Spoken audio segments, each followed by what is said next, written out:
Hello दोस्तों, बहुत बहुत स्वागत है आपका हिंदी मीडियम के नंबर 1 चैनल स्टूडेंट क्लासेस में। जैसा कि जानते हैं, मेरा नाम सुनील चौधरी है और हम लोग पहुंच गए आज अपने चौथे लेक्चर तक। और चौथा लेक्चर हमारा है क्या, वो बताएंगे भी थोड़ी देर में। पहले हम बात करेंगे लेक्चर 3 की। लेक्चर 3 में हम लोगों ने क्या देखा? सक्रियता श्रेणी। सक्रियता श्रेणी की एक खासियत देखी कि यह घटते क्रम में था। ठीक है, मतलब सबसे पहले सबसे बड़ा, फिर उससे छोटा, फिर उससे छोटा, फिर उससे छोटा।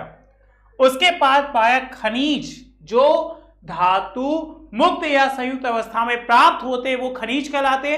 उन्हें अत्यधिक धातु मात्रा निकालने की प्रक्रिया को कहते अयस्क। और धातु कर मतलब अयस्कों से शुद्ध धातु प्राप्त करने की क्रिया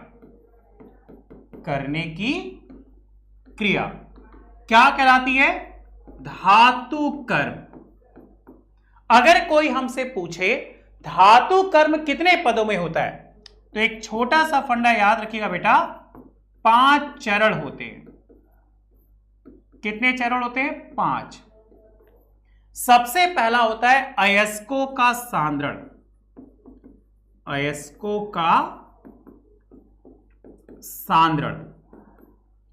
दूसरा निस्तापन। तीसरा भर्जन। चौथा प्रगलन। और 5वां है धातु का शोधन। ये 5 चरणों में होते हैं धातु कर्म। पिछली क्लास में हम बताने जा रहे थे रेखा चित्र, ये आज हम आपको बताएंगे। इससे पहले हम होमवर्क देख रहे हैं। मेरे साथ बहुत नाइंसाफी की जा रही है, 1-2 बच्चों को छोड़कर और कोई भी बच्चा होमवर्क नहीं भेज रहा है। अरे ऐसे पढ़ेगा तो कैसे पढ़ेगा बताओ? पढ़ने के लिए मेहनत जरूरी है, क्योंकि हम लोग को 95% ऊपर लाना है, क्योंकि हम लोग का बैच 0 से हीरो है। ठीक है, तो प्लीज प्लीज प्लीज बच्चों आप पढ़िए और वीडियो को लाइक्स और शेयर जरूर करिए। तो हम होमवर्क दिए थे 5 अयस्कों के नाम। सबसे पहला अयस्क का नाम याद रखिएगा, बॉक्साइट। यह एल्युमिनियम का अयस्क होता है। बगल में एल्युमिनियम लिख दे रहे हैं। क्या एल्युमिनियम अयस्क का फॉर्मूला बताइए बॉक्साइट का? दूसरा कॉपर ग्लांस। कॉपर ग्लांस ये कॉपर अयस्क का होता है। यूरेनाइट। यूरेनाइट जो होता है यूरेनियम का होता है। चौथा Chile saltpetre. Chile saltpetre. एक और याद रखिएगा, इंडियम सॉल्ट पीटर।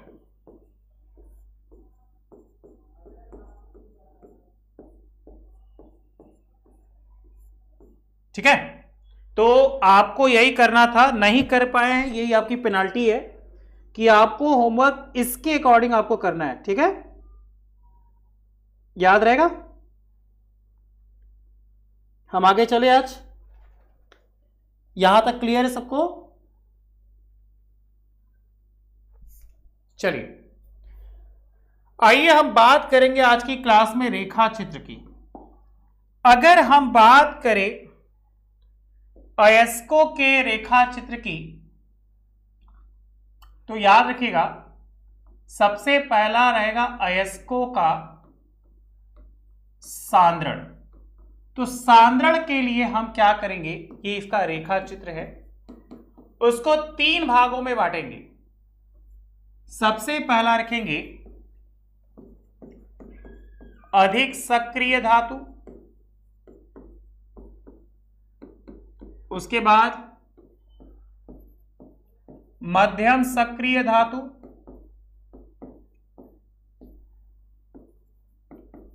इसके बाद कम सक्रिय धातु। तो कितने हो गए? 3। अधिक, मध्यम और कम।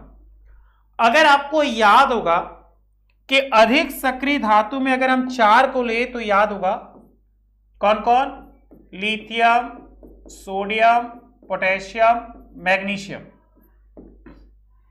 मध्यम में आयरन, निकेल, जिंक। और कम में कौन कौन? कॉपर, मरकरी, सिल्वर और गोल्ड। अगर हम बात करें अधिक सक्रिय की तो ये ज्यादातर कौन सा अयस्क बनाते हैं? ऑक्साइड अयस्क। पिछली क्लास में हमने आपको ये फॉर्म बनाया था, ऑक्साइड अयस्क, सल्फाइड अयस्क। मध्यम में 2 बनाते हैं, एक सल्फाइड, दूसरा कार्बोनेट। अब ये दोनों कन्वर्ट हो जाते हैं ऑक्साइड अयस्क में। ये तुम्हारे बनाते सल्फाइड अयस्क, जिन्हें शुद्ध करके शुद्ध धातु प्राप्त किया जाता है। यहां से शुद्ध धातु, यहां से शुद्ध धातु। इस रेखा चित्र को बनाइए। तो आइए हम लोग आगे चलेंगे। ठीक है, समझ में आ रहा है? अच्छी बात है, समझ में आना चाहिए। आइए हम लोग आगे चलेंगे। आज की टॉपिक हम लोग पिछली क्लास में डिस्कस कर रहे थे क्या? रेखा चित्र कि अगर अयस्क का सांद्रण किया जाए तो उसे यही क्रियाशीलता दिखाएंगे। देखिए, सांद्रण करने के लिए कुछ विधियों का प्रयोग करेंगे। जैसे सबसे पहला याद रखिएगा कौन सी विधि? झाग पल्लवन विधि। उसके बाद याद रखिएगा गुरुत्वी पृथक्करण विधि।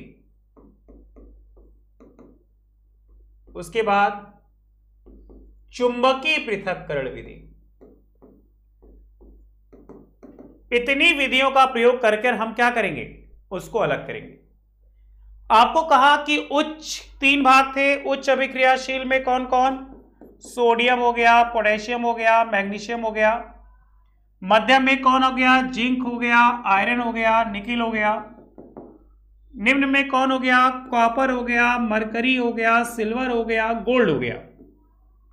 अब क्या किया कि ये जो उच्च अभिक्रियाशील वाले थे इन सबको गलित धातु में अपघटन किया तो मिला शुद्ध धातु। ये ज्यादातर सल्फाइड अयस्क की बात करें, 2 सल्फाइड अयस्क हमारे पास है। HgS जिसको सिनेबार कहते हैं, ये जिंक ब्लेंडी ZnS, जिंक कार्बोनेट अयस्क, और ये ज्यादातर क्या बना है? सल्फाइड अयस्क।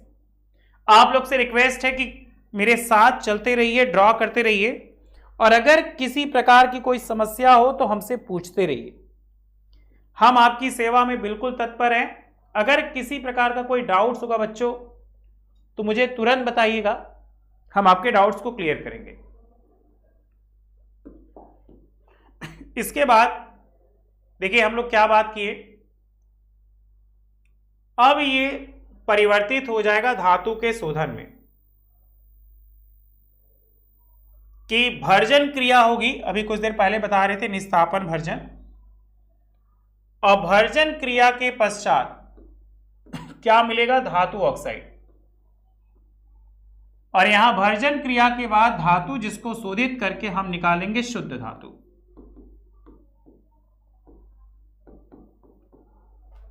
यहां अपचयन के द्वारा निकालेंगे शुद्ध धातु। इसी पूरी प्रक्रिया को कहते हैं अयस्क से शुद्ध धातु का निष्कर्षण। अगर नहीं समझ में आया तो इसको एक बार में देखो ऐसे समझा सकते हैं हम। ये ऐसा जुड़ा हुआ है, दिख रहा है बेटा? दिख रहा है कि बहुत छोटा हो गया? दिख रहा है ना? थोड़ा सा और बड़ा करें। अब देखो दिख रहा है? अगर दिख रहा है तो हाँ सर में आंसर दीजिए कि हाँ सर दिख रहा है। देखो यहां से ये जुड़ा है, यहां से ये जुड़ा है, यहां से ये जुड़ा है, उस पेज पे जगह नहीं थी तो इस पेज पे आ गए कि ये जो ZnS है ये फॉर्मूला है सीने बार का।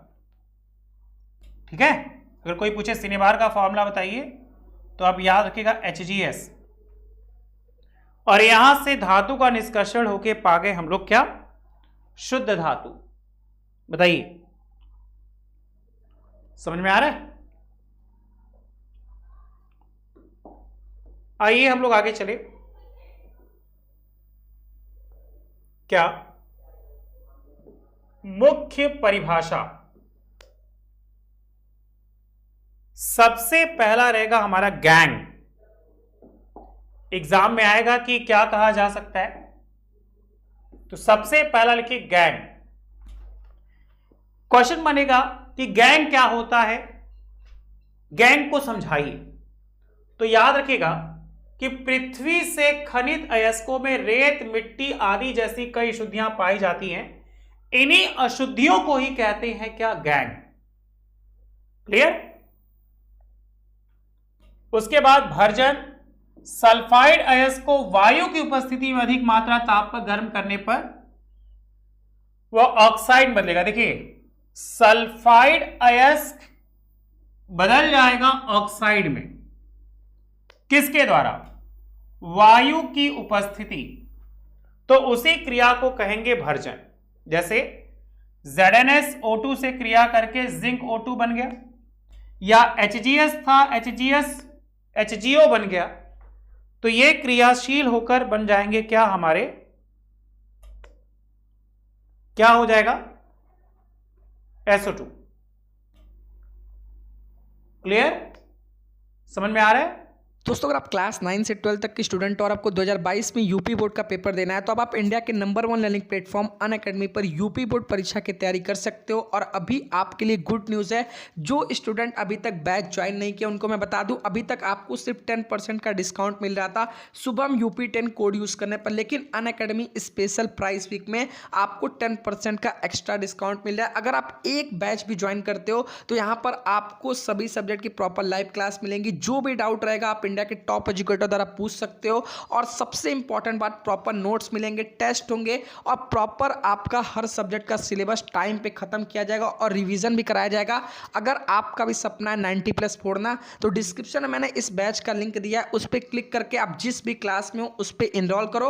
और जब भी आप बैच को ज्वाइन करना है तो 10% डिस्काउंट तो स्पेशल प्राइस वीक में मिल ही रहा है, लेकिन आप ये कोड यूज करोगे शुभम UP10 तो आपको 10% का एक्स्ट्रा डिस्काउंट मिल जाएगा, यानी 20% ऑफ। ये सिर्फ 24 सितंबर तक है। तो जितने भी स्टूडेंट देख रहे हैं डिस्क्रिप्शन में लिंक है, जल्द से जल्द बैच को ज्वाइन करें और अपनी तैयारी शुरू करें। बच्चों हम लोग बात कर रहे थे, एक बार फिर से रिवीजन कर लिया जाए। अगर हम फिर से रिवीजन की बात करें तो हम लोग क्या देख रहे थे, कुछ मुख्य अभिक्रिया। जैसे अक्सर हम लोग के बोर्ड एग्जाम में पूछा जाता है बार बार कि गैंग क्या होता है, गैंग को बताइए। भर्जन क्या होती, निस्तापन करती है। अभी हम आपको कुछ देर पहले समझा रहे थे, उम्मीद करते वो चीज मेरे बच्चों को बहुत अच्छे से आई होगी। आइए ना तो एक बार और देख लिया जाए। जैसा कि हम लोग धातु कर्म पढ़ रहे थे, धातु कर्म क्या है, अयस्कों से शुद्ध धातु प्राप्त करने की क्रिया को धातु कर्म कहते हैं। अब धातु कर्म में कुछ भाग आते हैं, जैसे गैंग आता है। अगर पूछा जाए गैंग क्या है, तो पृथ्वी से खनित अयस्कों में जो रेत, मिट्टी, बालू, कंकड़, पत्थर की अशुद्धियां होती है उसी तो गैंग कहते हैं। अब ये वो वाला गैंग मत समझना, चड्डी वो गैंग वाला नहीं है, न तो बनियान वाला गैंग। गैंग मतलब क्या, अशुद्धियां, ऐसी अशुद्धियां जो धातुओं से चिपकी होती हैं। उसके बाद भर्जन, सल्फाइड अयस्क को वायु की उपस्थिति में अधिक ताप पे गर्म करने पर यह बदल जाता है। एक छोटा सा फंडा बता रहे बेटा कि जब भी भर्जन की क्रिया हो तो याद रखिएगा कि आपके पास जो सल्फाइड अयस्क है वह बच्चा बदल जाता है किसमें, ऑक्साइड अयस्क में। मतलब सल्फाइड अयस्क किसमें बदल गया, ऑक्साइड अयस्क में। जैसे एग्जांपल की बात करें तो देखिए एक ZnS है जिसको कहते हैं जिंक सल्फाइड। अब जिंक सल्फाइड ऑक्सीजन से क्रिया करके ये बन गया ऑक्साइड अयस्क। और जब भी सल्फर ऑक्सीजन से क्रिया करेगा तो एक गैस निकलेगी, उसी गैस को कहेंगे क्या? Sulphur dioxide gas. जैसे देखिए इसको तो भूल ही नहीं सकते, सीने बार मरकरी का अयस्क है, अब ये क्रिया करके क्या बन गया? HgO। तो उम्मीद करते हैं हमारे बच्चों को यहां तक समझ में आया होगा। आइए देखा जाए, एक बार निस्तापन भी देख लिया जाए, फिर आगे बढ़ेंगे। अगर हम निस्तापन की बात करें तो हम लोगों ने क्या पाया? निस्तापन जब कार्बोनेट अयस्क, अभी तक देखिए सल्फाइड अयस्क आ रहा था, सल्फाइड मतलब भर्जन। अगर बात आएगी क्या? कार्बोनेट अयस्क की, तो बच्चा कि कार्बोनेट अयस्क को सीमित वायु में जब अत्यधिक ताप देकर गर्म करते हैं तो जैसे सल्फाइड बदल रहा था किसमें? ऑक्साइड में, उसी तरह बेटा कार्बोनेट बदल जाएगा किसमें? कार्बन डाइऑक्साइड में। फंडा क्या कहा कि भर्जन की क्रिया में सल्फाइड बदल रहा था ऑक्साइड में, उसी तरह निस्तापन की क्रिया में कार्बोनेट बदल रहा था किसमें? सेम ऑक्साइड में।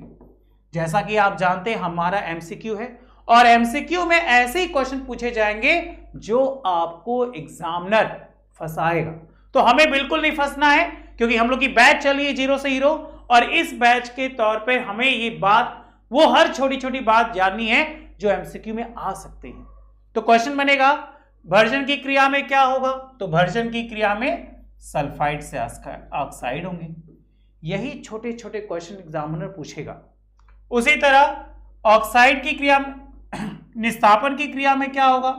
तो निस्तापन क्रिया में कार्बोनेट से ऑक्साइड बनेगा। नेक्स्ट हेडिंग बनेगा अपचयन। धातु ऑक्साइड से कार्बन जैसे अपचायक, अगर पूछेगा क्वेश्चन कार्बन क्या है, तो कार्बन एक अपचायक है। अब याद करिए वही सवाल जो आपसे बार बार पूछे थे, कार्बन क्या है? धातु है कि अधातु? तो बेटा कार्बन क्या है? अधातु होता है। देखो जिंक ऑक्साइड से Zn हो गया, कुछ याद आ रहा है? मुझे पता है आप लोग को याद जरूर आ रहा होगा। क्यों पूछा? आ रहा है ना बेटा? जैसे ही पिछली क्लास में बताए थे रिडॉक्स वाला, तो आपको याद आएगा कि जिंक ऑक्साइड से Zn हो गया, मतलब यहां इसका हो गया अपचयन। बोलो सुरजीत, कुछ दिमाग में आ रहा है? उसी तरह कार्बन से क्या हो गया?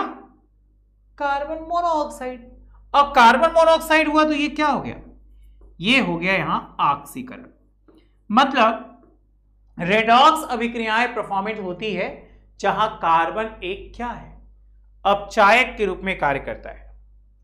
चलिए जो धातु हम लोग पाए हैं आइए उसको शुद्ध किया जाए। तो धातुओं से अपद्रव्य, सर अपद्रव्य क्या होता है? बेटा अपद्रव्य वह अशुद्धियां होती हैं जो क्या होती है? धातुओं मिली होती है। तो अशुद्धियों को दूर करने के लिए सबसे अधिक जिस विधि का प्रयोग करते उसी विधि को कहते हैं क्या? विद्युत अपघटनी विधि। क्या कहते हैं बेटा? विद्युत अपघटनी विधि। तो जल्दी से आप छोटी सी हेडिंग बना लो, विद्युत अपघटनी विधि, और यही हेडिंग आपका रहेगा होमवर्क।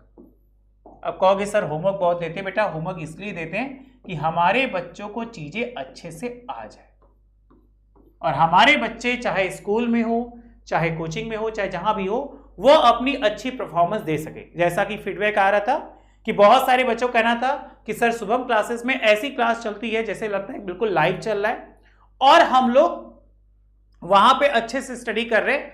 एक स्टूडेंट का कहना था सर हम अपने स्कूल में 2 हाथ आगे हैं। इसलिए आगे हैं क्योंकि वह बराबर क्लास कर रहे हैं, और जो पढ़ाया जा रहा है आपके स्कूल में वो हम लोग पढ़ चुके, तो हम लोग क्या रहेंगे? 2 हाथ आगे।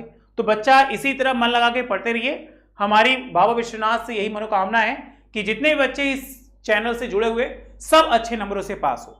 ठीक है, आइए हम बात करेंगे क्या? विद्युत अपघटनी परिष्करण। सर परिष्करण का मतलब क्या? शुद्धिकरण, कि कैसे साफ करेंगे। तो साफ करने के लिए हमने विद्युत अपघटनी विधि बनाया। आपके किताब में कुछ और होगा तो वो कॉम्प्लिकेटेड बहुत ज्यादा है, और हम सबसे सरल चित्र लेके आएंगे जो आप आसानी से बना सकेंगे। देखिए हमने एक यहां लिया है टैंक। ये टैंक चाहो तो लोहे का ले लो, आप चाहो तो प्लास्टिक का भी ले सकते हो, कोई बात नहीं। अब इसमें दो छड़ लगा दिए, एनोड और कैथोड। मेरे बच्चे बहुत अच्छे से जानते हैं, इन्हें ही कहते हैं क्या, इलेक्ट्रोड।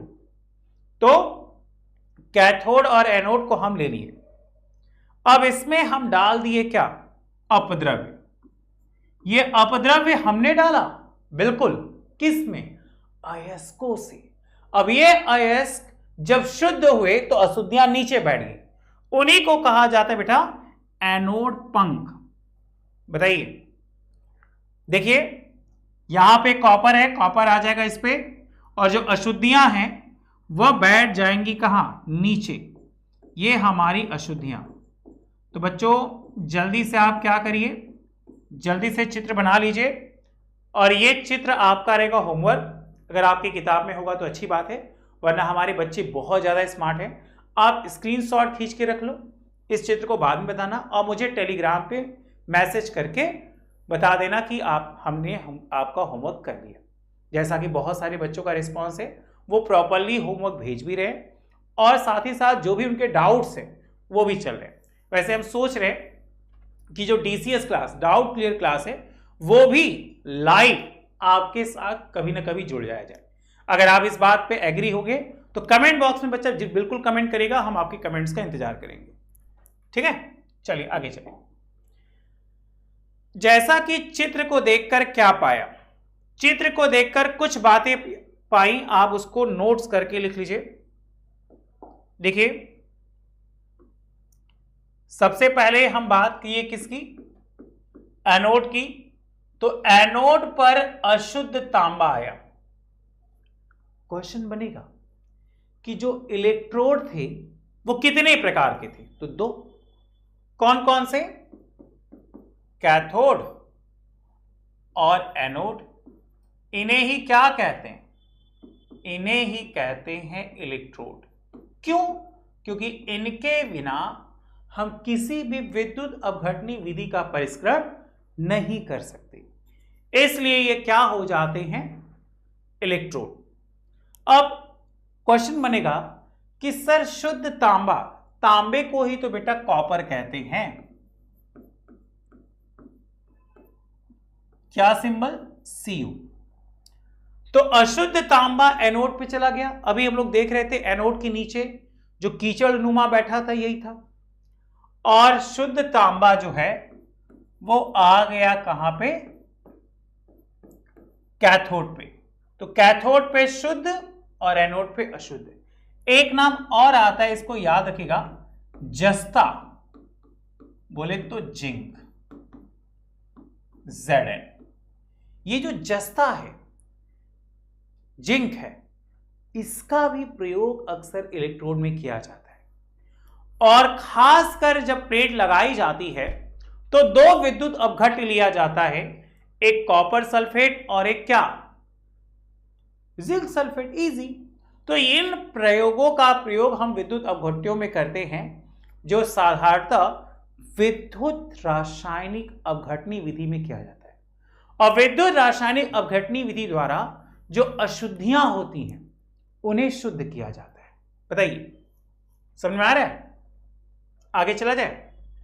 नेक्स्ट हेडिंग आपको बनानी है क्या, विलयन। विलयन को देखिए, हमने विलयन क्या देखा कि विलयन में जो अपघट्य था वो था पहला कॉपर सल्फेट, और फिर तनु सल्फ्यूरिक अम्ल की सूक्ष्म मात्रा।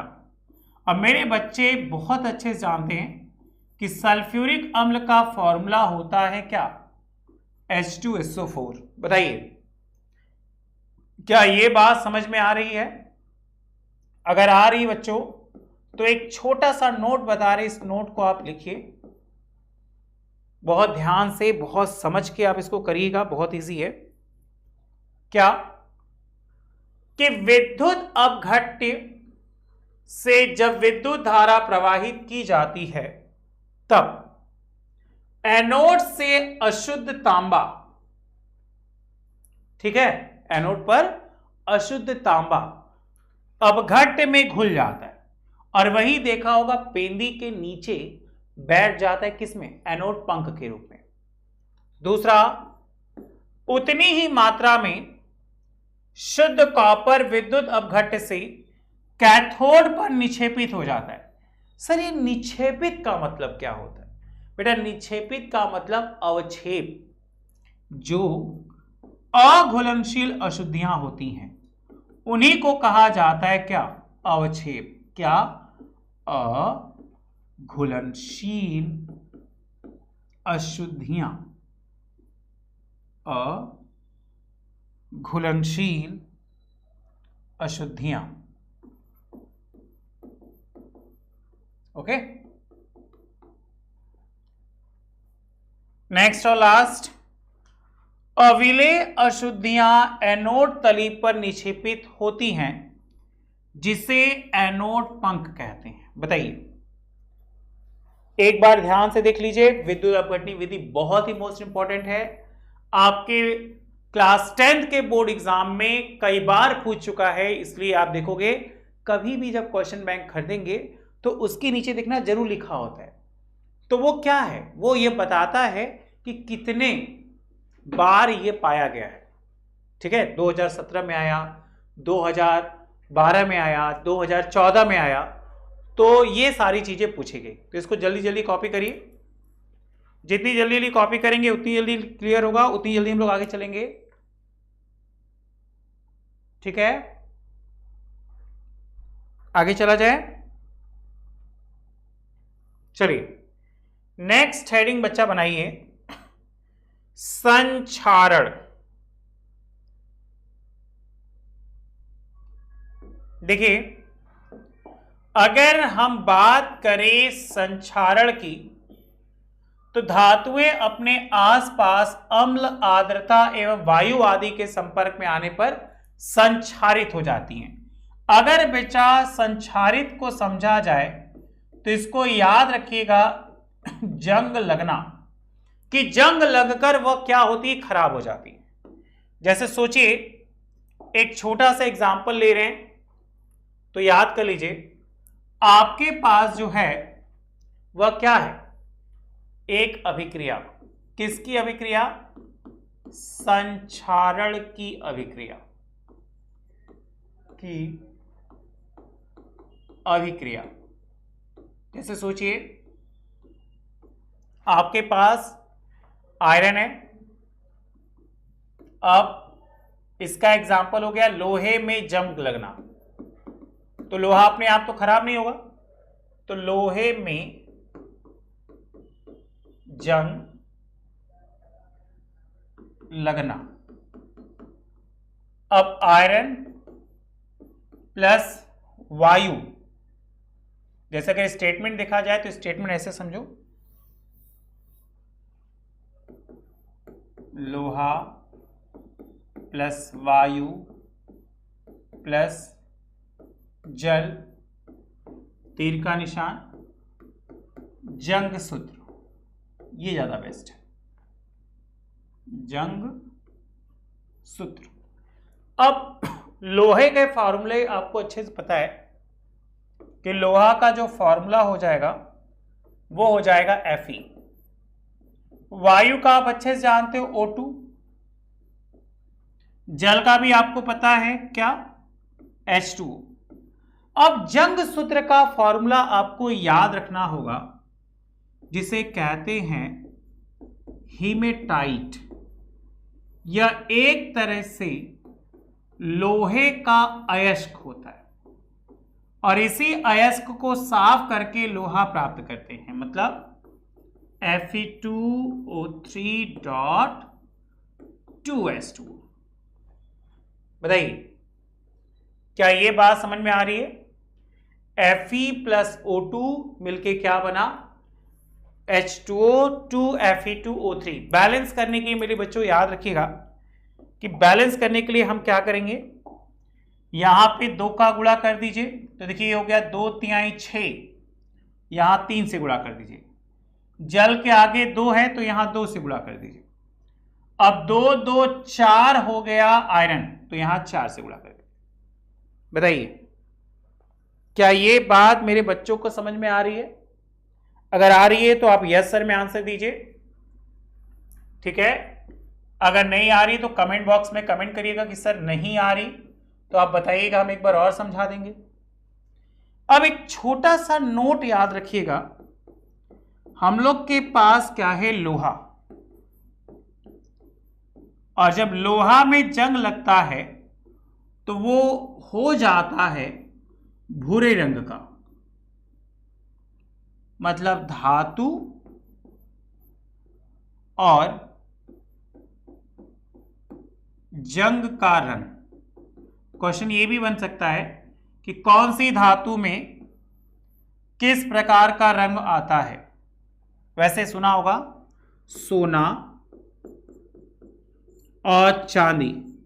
जब सोना चांदी, देखिए आपके गले में सोने का चैन होगा या पैरों में लड़कियों के चांदी की पायल होती है, तो आप नोटिस करना जब उसमें जंग लगता है तो खासकर ये दोनों हो जाते हैं क्या, काले रंग का। उसी तरह बच्चा अगर हम बात करें कॉपर, कॉपर को ही कहा जाता है तांबा। अगर तांबे में जंग लगेगा तो तांबा हो जाएगा किस रंग का, हरे रंग का। बताइए क्या इस बात से आप सहमत हैं? अगर सहमत हैं तो इसको जल्दी से नोट कर लीजिए, क्योंकि जितनी जल्दी आप नोट करेंगे उतनी जल्दी क्लियर होगा, उतनी जल्दी हम लोग आगे चलेंगे। ठीक है, समझ में आ रहा है? चलिए अच्छी बात है, यस सर आंसर दीजिए। आइए हम लोग आगे चले। तो संक्षारण आपके दिमाग में बैठ गया। संक्षारण क्या है? देखिए, संक्षारण धातु अपने आसपास अम्ल, आर्द्रता एवं वायु के संपर्क में आने पर संक्षारित हो जाती हैं। इसी क्रिया को संक्षारण कहते हैं। अगर हम बात करें धातु की तो हमने क्या किया, कुछ धातुएं यहां लेकर रखे। देखिए 3 धातु है। सबसे पहली धातु हम लोग के पास है सिल्वर। वायु में उपस्थित सल्फर के साथ अभिक्रिया कर सिल्वर ऑक्साइड बनाता है। देखिए सिल्वर सल्फाइड बनाता है, और यह पूछा जाए जिसके कारण इसका रंग कैसा होता है, तो इसका रंग हो जाता है क्या, काला। अभी बता रहे थे ना कि सोना चांदी अक्सर काले हो जाते हैं, तो यह याद रखेगा कि सिल्वर काला क्यों होता है, वो सिल्वर सल्फाइड बनाता है, काला हो जाता है। कॉपर, कॉपर की बात करें तो कॉपर आर्द्रता, कॉपर आर्द्र कार्बन डाइऑक्साइड मतलब CO2 के साथ अभिक्रिया करके हरे रंग का हो जाता है। अभी ये बात बता रहे थे कि आयरन जो है वो भूरे रंग का हो गया, सिल्वर जो है वो काले रंग का हो गया, कॉपर जो है वो हरे रंग का हो गया। अब देखिए नीचे लोहा दिया ही है कि आर्द्र वायु में लोहे पर भूरे रंग की परत चढ़ जाती है। अभी कुछ देर पहले यही आपको समझा रहे थे। बताइए क्या यहां तक मेरे बच्चों को समझ में आ रहा है? अगर समझ में आ रहा है तो यस सर में आंसर दीजिए, फिर हम आगे चलेंगे। नहीं आ रहा है तो वो भी बताइए कि सर नहीं आ रहा है, उसका भी सॉल्यूशन है मेरे पास। क्लियर है? नेक्स्ट हेडिंग बनाई जाए। नेक्स्ट हेडिंग आपको बतानी है संक्षारण से सुरक्षा। मतलब हम लोग संक्षारण से कैसे बच सकते हैं। तो आप याद करिए, संक्षारण का मतलब होता है जंग लगना।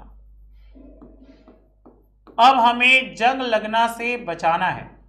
तो देखा होगा कि पापा जब लोहे का दरवाजा या छड़ या ग्रिल वगैरह हम लोग हर साल साफ करके पेंट करते हैं, क्यों? क्योंकि उसको जंग से बचा सके।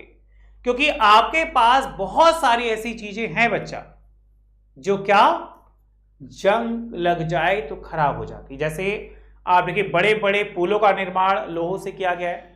जैसे अगर आप बनारस से बिलोंग करते हैं तो देखिए राजघाट पुल, राजघाट पुल हर साल डेंट पेंट क्यों किया जाता है? क्योंकि वो पूरा लोहे का बना है और बराबर पानी जल और अम्ल वर्षा हो रही, जिससे वो लोहा खत्म हो जाएगा और वो लोहे का पुल टूट जाएगा। जो लोग भी राजघाट के आसपास होंगे, एक बार हल्ला हो गया था कि पुल गिरने वाला है। तो पुल क्यों गिरने वाला था? क्योंकि आपको पता था कि पुल काफी पुराना हो गया इसलिए गिरने वाला है, और लोग भागे और वही में कई लोग गंगा जी में गिरे और कुछ लोग वहीं दब के मर गए। जिनको याद होगा अच्छी बात है, जिनको नहीं याद होगा उनके लिए सरप्राइज है। याद रखिएगा कि जो पुल होती है वो हमेशा स्प्रिंग पे होती है। तो आप नोटिस करेंगे जब भी आप किसी पुल पे जाते हैं तो ये ऐसे से करती है, तो आपको लगता है हिल रहा है, और वही में लोगों को क्या अफवाह उड़ गई कि पुल गिर रहा है, पुल गिर रहा है। अब कहते हैं ना कौवा कान ले गया, तो वो कौवे के पीछे भाग गए, कौवा को देखे ही नहीं, अब दिक्कत, कई लोग मर गए। तो चलिए आगे हम लोग हेडिंग बनाते हैं। क्या? संक्षारण से सुरक्षा। अगर संक्षारण से सुरक्षा की बात करें तो सबसे पहले आपको याद होगा तेलों का प्रयोग करके, है कि नहीं? जैसे आपने सुना होगा कि अक्सर हम लोग की जो साइकिल होती है वो बहुत साउंड देती, चा चू चा। तो ये क्यों? क्योंकि उसमें से जो मोबिल की परत होती है वो कम हो जाती है। तो अक्सर हम लोग क्या करते हैं, जब भी साइकिल को धोते हैं तो उसमें तेल पानी देते हैं, मोबिल, तो जिससे उसमें साउंड नहीं होती और उसमें जंग भी नहीं लगता।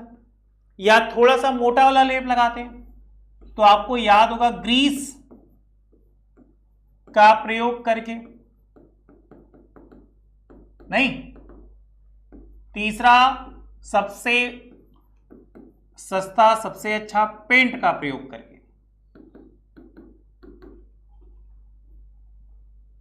चौथा पेंट के बाद याद रखिएगा कि उसमें सामान्यतः हम लोग करते क्या है, गैल्वेनीकरण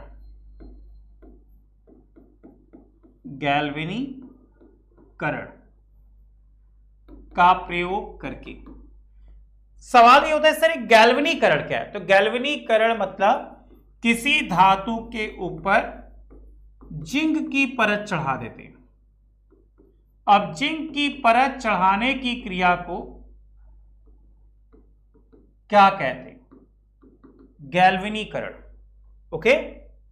और पांचवा याद रखिएगा विद्युत लेपन। इसी को बच्चा इंग्लिश में कहते हैं क्या? इलेक्ट्रोप्लेटिंग।